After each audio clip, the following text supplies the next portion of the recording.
the denizens of the pre-dawn dark. It is once again time for the parking lot. I've been listening to little bits here and there of the Chris Chibnall interview with Radio Free Scarro. And my goodness, you have to love it when the truth comes out.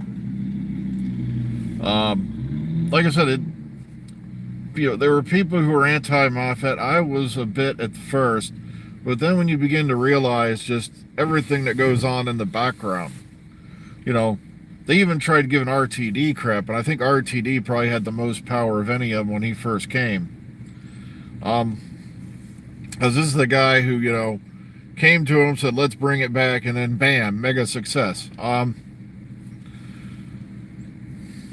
Not to mention, he was the first one, to bring in the spinoffs. Now, a lot of people were going, well, K9 and Company was technically the first spinoff, and I go, it didn't make it past the pilot episode. That's why I kind of really don't count K9 and Company. Now, parts of it were picked up on Big Finish and the Sarah Jane, thing for that. And that was like a couple seasons worth of audio programming there. And then, school reunion happened. And then, that was the end of that. Because then she went off to do the Sarah Jane Adventures. Okay, so the one that had me rolling in the aisles, and everybody was blaming Chris Chibnall for the fact there were no Christmas specials. And I'd been telling you for a long time, guys, scheduling is not in the showrunner's purview. The showrunner does not pick when the show airs. Whether you like it or not, a showrunner is just an employee of the BBC. Now, even though they've been given carte blanche over the series they run, they don't tell you, they don't go to the BBC, I think we're going to air this around now and then. Matter of fact, I got episodes go, let's go next week. It doesn't work that way.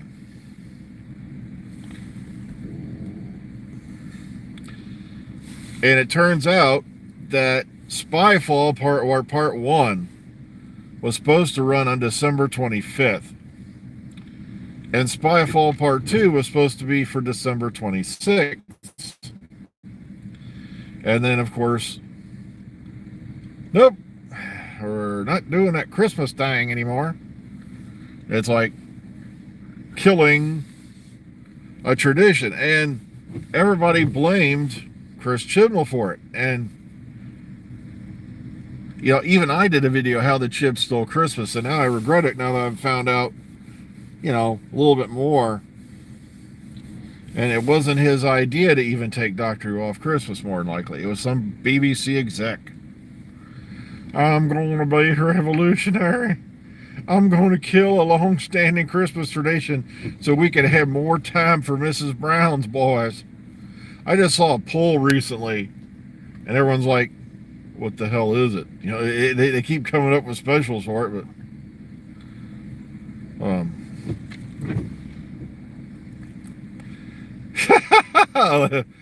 it was too scary. I know, that's what I think's funny. It wasn't scary. But you see, that's the problem. When you have an exec go, I don't think we better be doing that. That's not a good thing. Aliens invading, it's kind of a downer for Christmas. They've been doing that for years, dummy. It's like, So, yeah, Spyfall was deemed too scary for Christmas. Yet, marching Santa robots and killer Christmas trees are not going to give your children a trauma.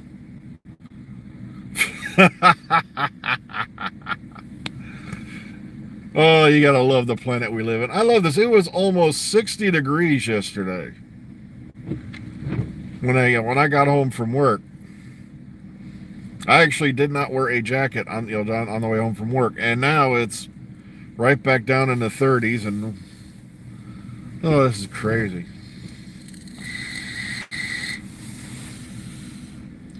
So what's everybody been doing out there? Me, I've been working.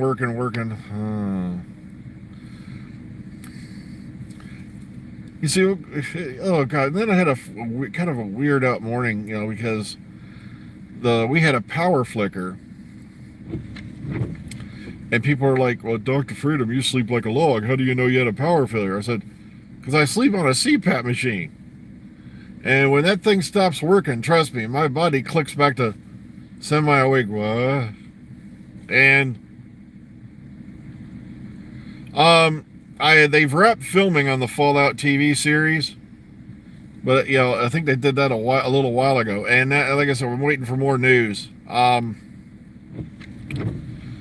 Well, happy birthday. I am sorry for this, not for the fact we've destroyed the environment, us old people, for the fact that you are being born into a world that is so freaking weird. I will never, ever be able to contemplate it if I lived another 20 years. So, happy birthday. Nobody knows who they are anymore.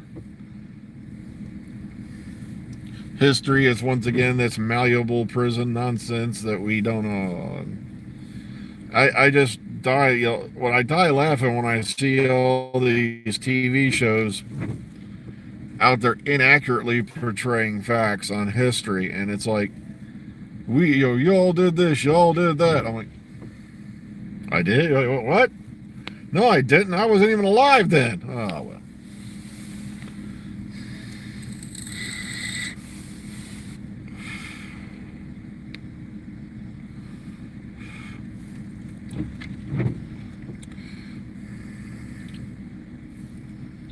I don't know about you, but I'd feel kind of impressed. Sure, I'm a married man, but if there was a 6'6", like tall gay writer stalking me on Twitter, I'd be a little bit, I'd feel a little better about myself. Huh, okay. He's obsessed with me.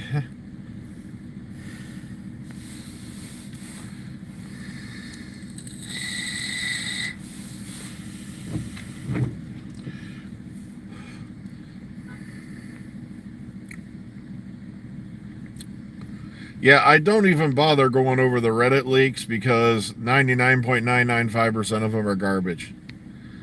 You've got people out there who like making things up, and then they throw it out there,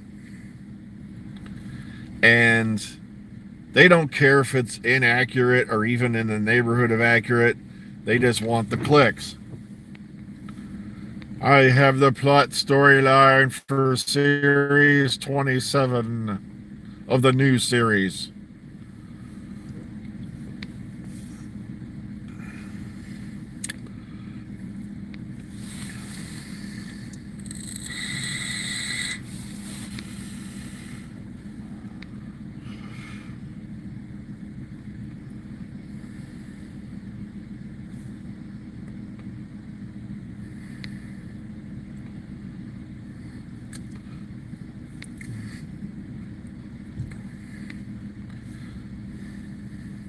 Well, they're saying Neil Patrick Harris is the Valyard. Now, I wouldn't. Here's the thing. I've been kind of wondering. Yeah, he was in a toy maker shop, but could this be another one of RTD's big jiggery pokery things? Because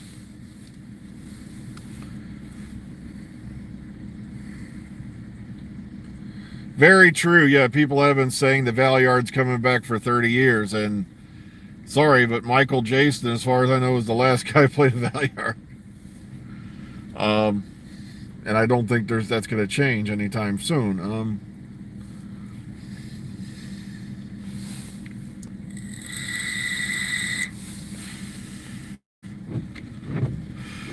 I got to find his autograph. I have his autograph put away.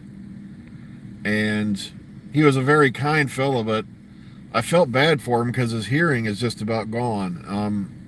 And the problem is, I know what that's like, because when you work in a factory, like sometimes I have trouble hearing certain things. And it's like, most of the time I could hear perfectly, but there's some parts of the range, where I have trouble. And poor Michael Jason, he was having so much trouble.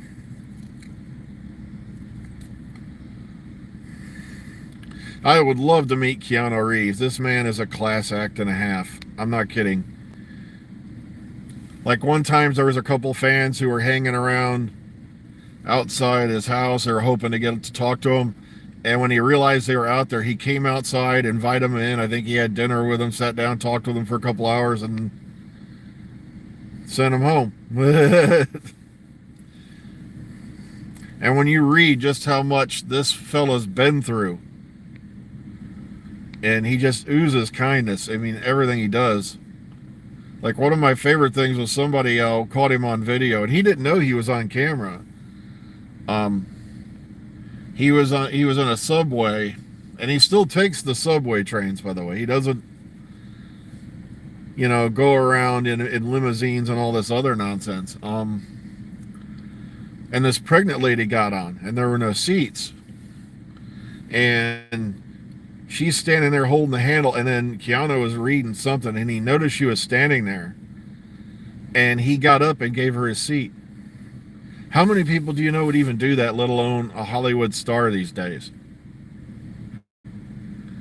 Just out of kindness, for somebody. That just blew my mind.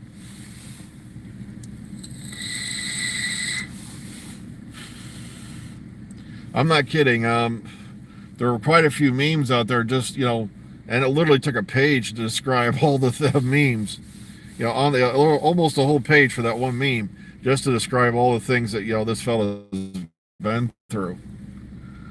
And he's still kind. It takes a lot,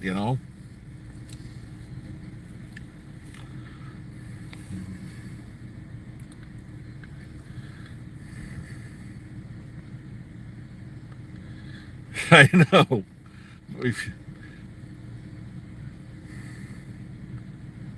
Oh, don't get me started on Tom Cruise. He's not the kind boy you think he is. He's not all, let's just put it this way, he's a few cans short of a six-pack. And, oh, goodness.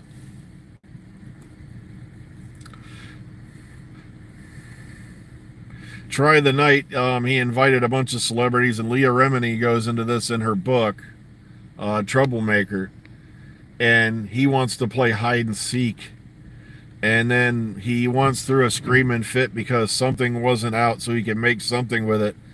And like I said, it's Scientology guys treat him like he's the second coming, and it's kind of scary. Yeah, he literally has a whole staff of Scientologists waiting on him hand and foot.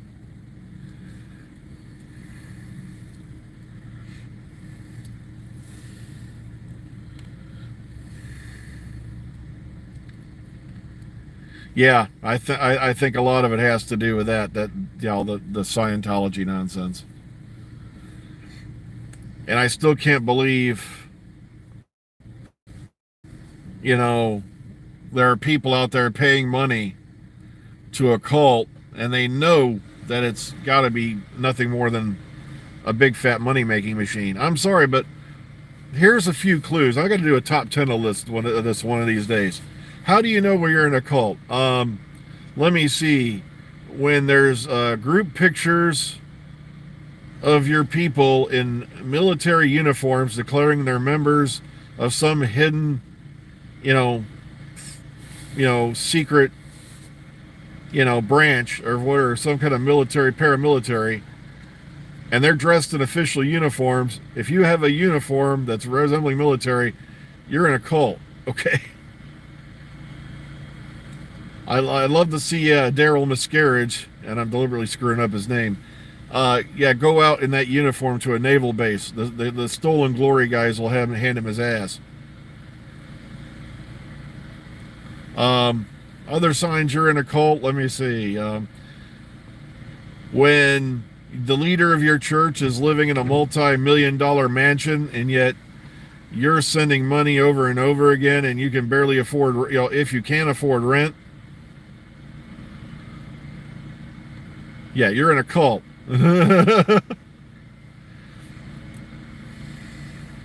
So I could never understand how people don't see it. Yeah, if you're living in a compound and you have, barbed tip fences and the tops of the fences face inward, yeah, it's David Miscavige. And the thing is, the only reason he's in charge of that religion, besides the fact he's a complete Fruit Loop nut, is he did a hostile takeover after the lead nut died. And I wish somebody would wake up and realize L. Ron Hubbard conceived that whole thing just as a tax dodge more than anything.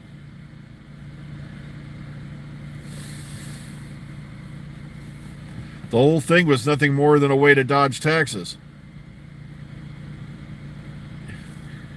The guy couldn't even write science fiction right, let alone theology.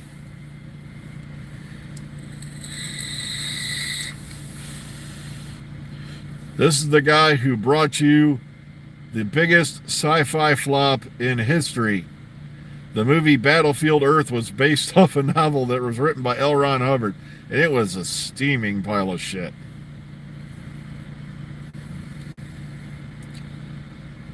Well, it's just, I've really gotten away from doing the Omega Files for the, except when we have something on to actually talk about. And also, there, a lot of the crew, we kind of parted ways because there was a lot of jiggery pokery going on, and I just couldn't take it anymore. And I got tired of, people acting one way and then portraying themselves another in public.